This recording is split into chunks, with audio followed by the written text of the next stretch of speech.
Today's video is about a little bike packing adventure I'm about to have.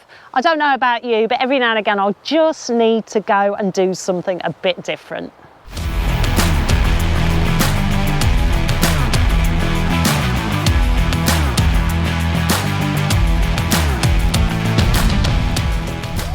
In the past, I used to take part in the Polaris 2-day orienteering event.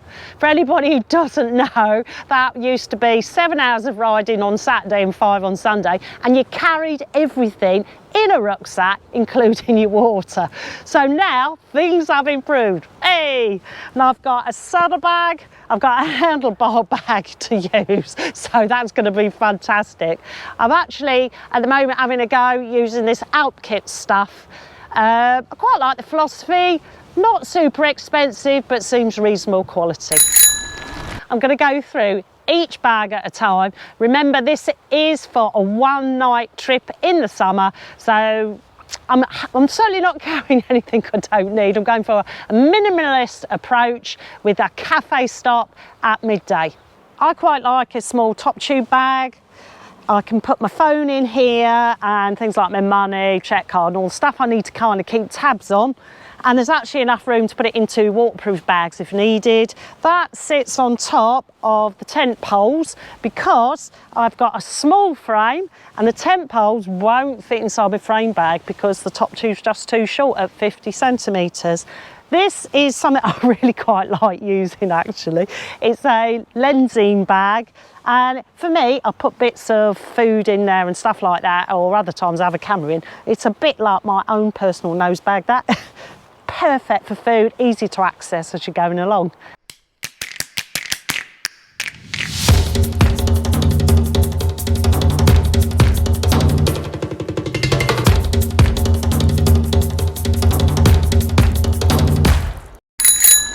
So I'm going to show you now what I've actually got in the saddlebag.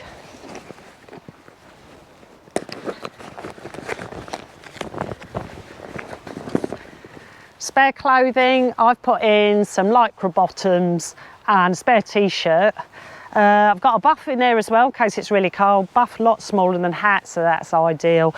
And a spare pair of cycling shorts, because believe you me, you should not wear the same pair of shorts for 2 days. And I've also got a drift pillow from Alpkit. So because I haven't got that much clothing to make a good pillow, and I want to be super comfortable. And in here I've got a Terra Nova laser light tent. Now it's not the cheapest option, it's actually a mountain marathon tent that I've used from Polaris in the past, but the good thing about it, it's super light, easily enough room for one person, and you do get a very small vestibule with it as well, so you can cook in it if you really had to. Not always necessarily the safest thing to do, but you have got a bit of space to put your stuff. Now you may have noticed that I haven't actually got the tent in its original bag. 2 reasons for that. If it's in a different bag, if I pack it away wet, it doesn't matter. The other thing is this is actually an Alpkit Airpump bag, so which I will use to inflate my sleeping mat as well. Now, if you put some of your stuff into a really tight stuff sack, what actually happens is you struggle to get it into the narrow parts of your bags. So it is a good idea to put them in stuff sacks that have a little bit of room so you can mould them to the shape. Right, let's move on now to the handlebar bag. Let's open it up.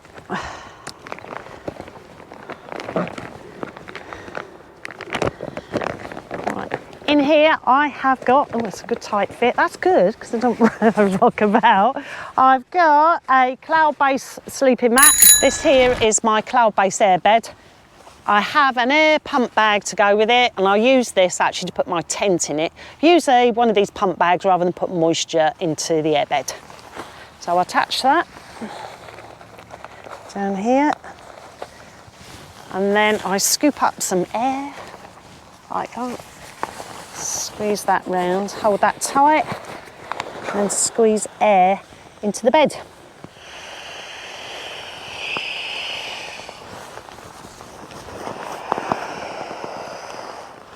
Almost there. Take that off.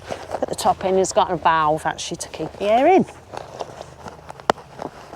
Perfect. Next, I've got the sleeping bag.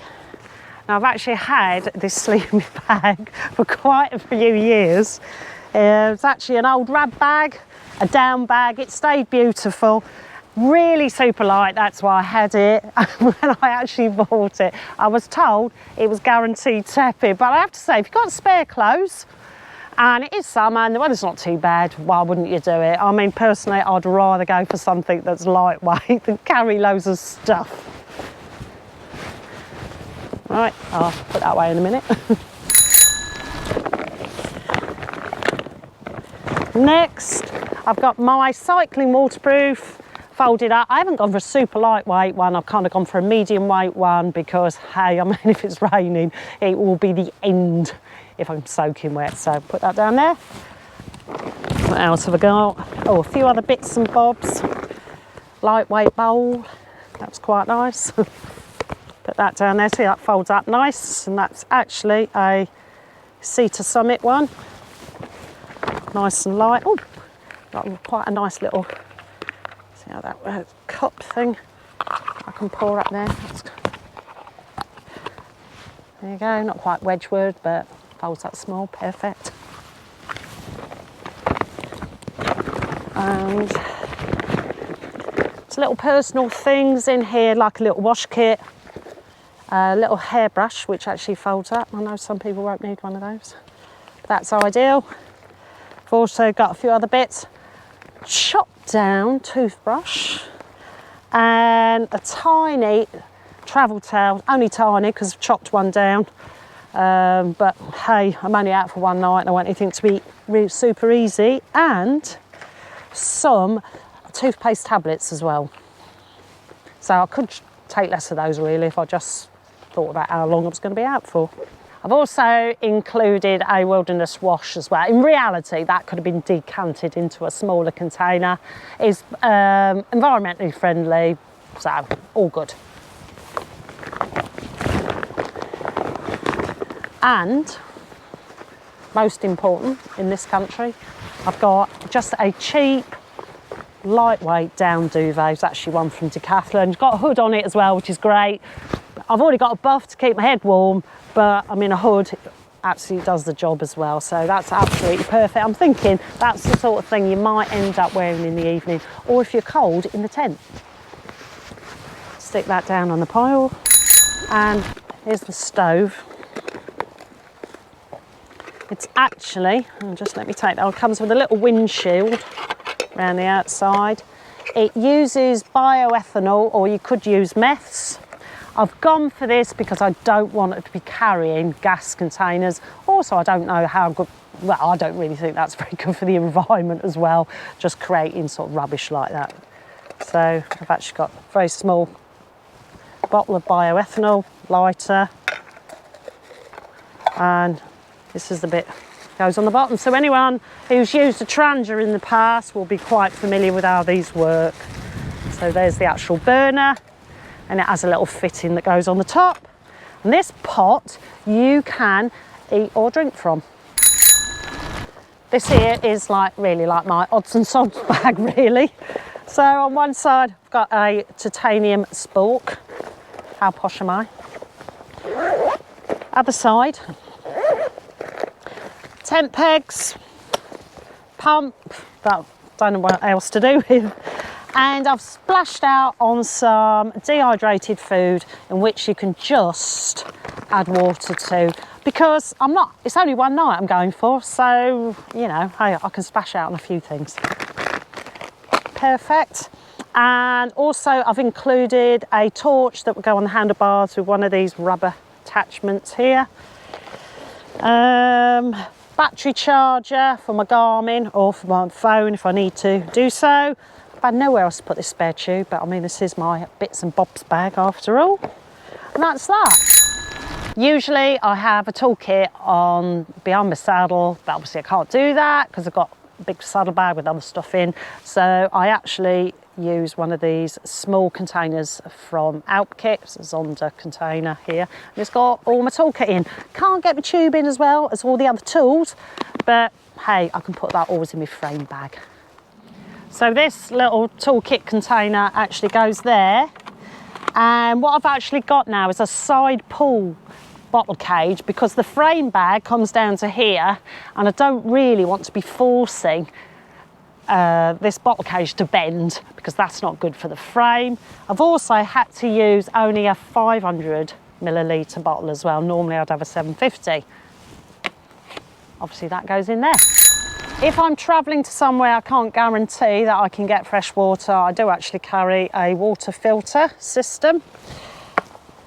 If I know I can get water, because I've got a small frame, I've already said I can only get one 500 millilitre bottle on, I do quite like to have a bladder on my back. Now, I'm really comfortable with a running vest because it's got 3 straps, it doesn't move, it stays in place. I've also got a tiny bit of carrying space in the back. I really wouldn't put many things in there if I didn't have to.